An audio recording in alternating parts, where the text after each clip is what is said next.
नमस्कार दोस्तों, स्वागत है आप सभी का हमारी एक और न्यू वीडियो में। तो आज हम इस वीडियो में डिस्कस करने वाले हैं आई डिसऑर्डर के बारे में, जिसका नाम है कंजक्टिवाइटिस। जी हाँ दोस्तों, आई डिसऑर्डर का बहुत ही इम्पोर्टेंट यहाँ पे टॉपिक रहने वाला है।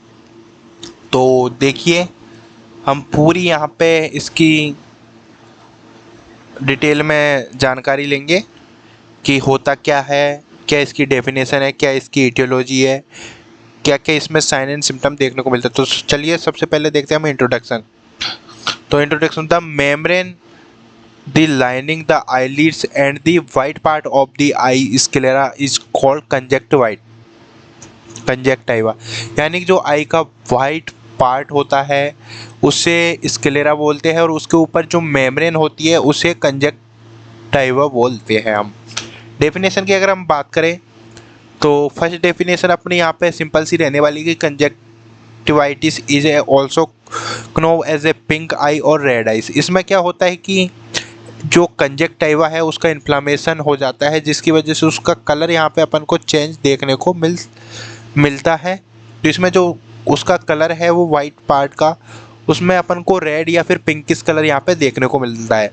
सेकंड डेफिनेशन की अगर बात करें, conjunctivitis is an inflammation of conjunctiva, यानी कंजक्टिवा के इन्फ्लामेशन को ही कंजक्टिवाइटिस कहा जाता है। अगर हम इसकी इटियोलॉजी या फिर काउजेस देखें तो पहला यहाँ पे अपन को देखने को मिलेगा allergic condition, second bacteria. Allergy की कंडीशन से भी हो सकता है। सेकंड बैक्टीरिया में अपन को staphylococcus, Streptococcus pneumoniae, Haemophilus influenza भी यहाँ पर देखने को मिलेगा। थर्ड में अगर बात करें तो वायरल में अपन को adeno virus, herpes simplex virus जिसे शॉर्ट में HSV वायरस भी कहा जाता है।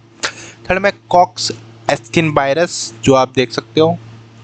फिर अगर बात करें हम फोर्थ में टॉपिकल मेडिकेशन, यानी कि कोई भी ऐसी मेडिकेशन जो हम स्किन पे या फिर किसी भी पार्ट पर, आई पर अप्लाई करते हैं आउटर, तो उसे हम टॉपिकल मेडिकेशन, उसकी वजह से भी हमें यहाँ पर कंजक्टिवाइटिस देखने को मिल सकता है। केमिकल की वजह से भी कंजक्टिवाइटिस हो सकता है, स्मोकिंग की वजह से भी हो सकता है, यूवी लाइट्स की वजह से भी, फंगल इन्फेक्शन की वजह से भी हो सकता है। अब इसके क्लिनिकल मैनिफेस्टेशन देखें कि क्या क्या साइन और सिम्टम्स यहाँ पे अपन को देखने को मिलेंगे। तो सबसे पहले आता है टीयरिंग, आंसू यहाँ पर आना शुरू हो जाएंगे। बर्निंग, जलन महसूस होगी। कीमोसिस, एडिमा यहाँ पर देखने को मिलेगा, और हाइपरेमिया यहाँ पे देखने को मिलेगा। रेडनेस, आंखें जो है रेड हो जाएगी या फिर पिंकिश कलर की हो जाएगी। इचिंग, खुजली यहाँ पे अपन को देखने को मिलेगी। अब देखते हैं इसके डायग्नोस्टिक इवेल्युएशन, यार क्या क्या हमें जो है जांचें हैं वो करवाएंगे।